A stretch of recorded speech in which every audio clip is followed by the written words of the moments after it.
faut dire qu'il y a beaucoup de conceptions, beaucoup de pensées autour de cette affaire, de cette question. Après la mort, qu'est-ce qu'il y a? Après la mort, où est-ce qu'on va? Alléluia. Beaucoup de religions croient qu'après la mort, la vie continue. Je suis d'accord avec elles. Mais c'est dans la manière de penser cette vie après la mort qu'il y a de la différence. Beaucoup croient que la vie après la mort se prolonge par une réincarnation. Qu'après qu'on meurt sur cette terre, on devient peut-être une plante, ou bien on est réincarné dans un animal, on est réincarné dans quelque chose d'autre. Et c'est comme ça pour beaucoup que la vie après la mort se passe. Réincarné dans quelque chose d'autre. Alléluia. Pour beaucoup, il y a encore un autre endroit ou encore un autre univers où tu vas te retrouver pour reprendre la vie. Ça te donne l'occasion de corriger les erreurs que tu as faites dans cette vie ici. C'est comme ça que beaucoup pensent. Alléluia. Beaucoup pensent, beaucoup de religions, qu'après la mort, exactement, il y a un jugement et qu'après ce jugement, il y a l'enfer et il y a le paradis. Que dit la parole de Dieu à ce sujet? La première chose que la parole de Dieu dit importante à ce sujet, c'est ce qu'on peut trouver dans Hébreux le chapitre 9 à partir du verset 9 au verset 27. Au verset 27 de Hébreux chapitre 9, la Bible dit: il est réservé à l'homme de mourir une seule fois. Après quoi vient le jugement. Ce verset veut dire simplement qu'après la mort, il n'y a pas une autre vie ou une réincarnation qui te permette de revivre, de recommencer et de recorriger tes erreurs passées. Ce que nous lisons de ce passage nous montre que quand on meurt, on paraît devant Dieu pour être jugé.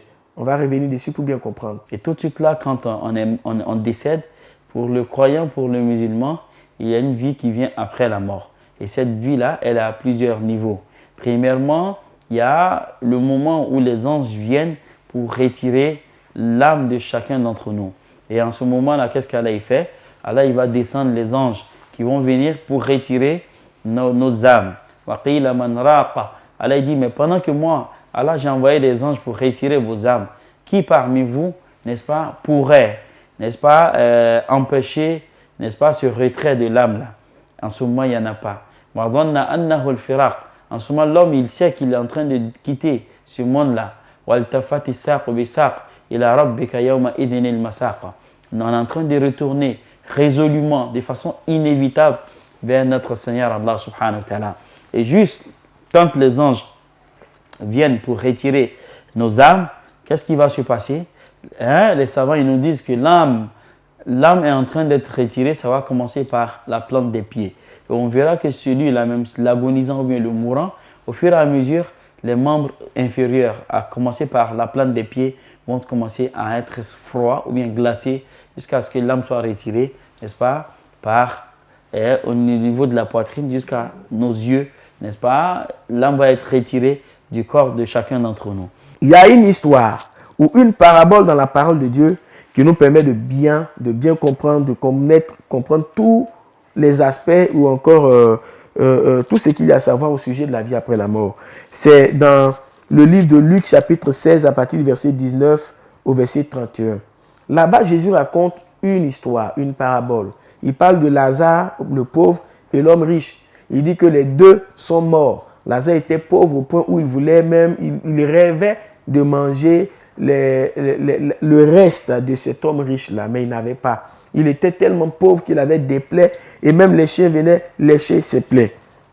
La Bible dit que quand les deux sont morts, presque automatiquement, quand vous lisez, presque simultanément, ils se sont retrouvés dans deux endroits différents. Lazare s'est retrouvé dans ce qu'on appelle le sein d'Abraham, qui n'est autre que le paradis. Ce n'est pas encore le royaume de Dieu, c'est le paradis. Et le riche s'est retrouvé dans un autre endroit qu'on appelle le séjour des morts.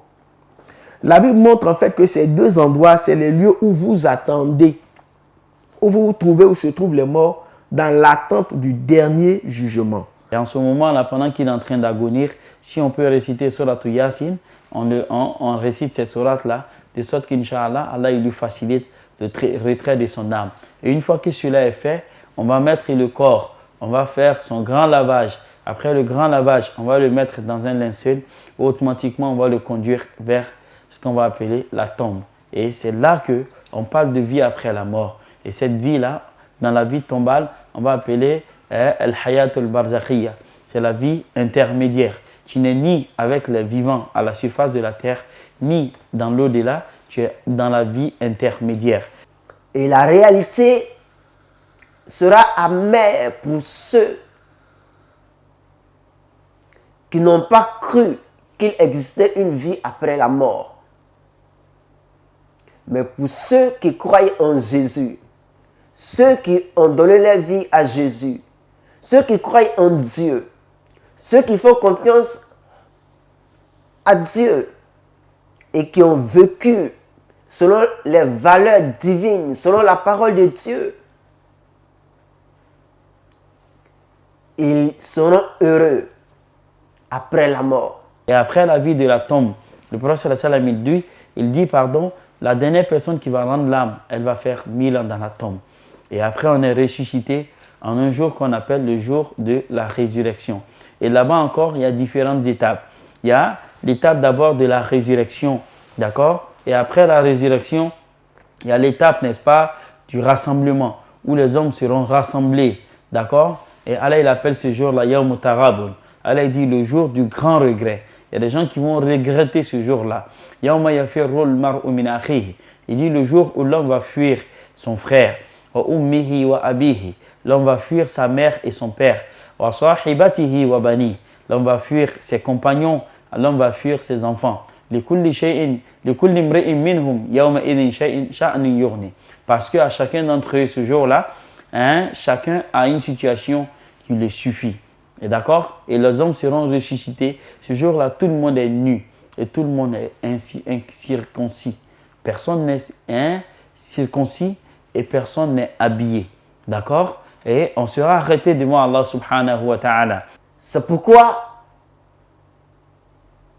la Bible nous dit de nous préparer à la rencontre de notre Dieu. Dieu nous a créés pour que pendant notre vie terrestre, nous cherchons sa face. Nous cherchons sa volonté jusqu'à ce que nous soyons avec lui. La vie terrestre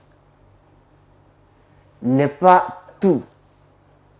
La vie terrestre est une transition. La vie terrestre n'est qu'un tunnel, n'est qu'un voyage. Allah va juger les gens. Ceux qui ont fait les bonnes actions seront mises dans la balance des bonnes actions. Ceux qui ont fait les mauvaises actions, tu seras mis également dans la balance des mauvaises actions. Et ce jour-là, il y aura un écran sur lequel les bonnes actions et les mauvaises actions des gens vont passer. Et ce jour-là, Allah va appeler chacun par son nom. Les anges te diront, oh un tel, le fils d'un tel, fils d'un tel, fils d'un tel, fils d'un tel, de sorte qu'on ne fasse pas de confusion ce jour-là. Et chacun d'entre nous sera ressuscité. Allah dit, wa kullun atihi yawm al-qiyamati farda. On va être arrêté devant Allah de façon singulière, de façon individuelle. Chacun va venir et Allah il va faire passer en revue tout ce que tu as fait comme bien.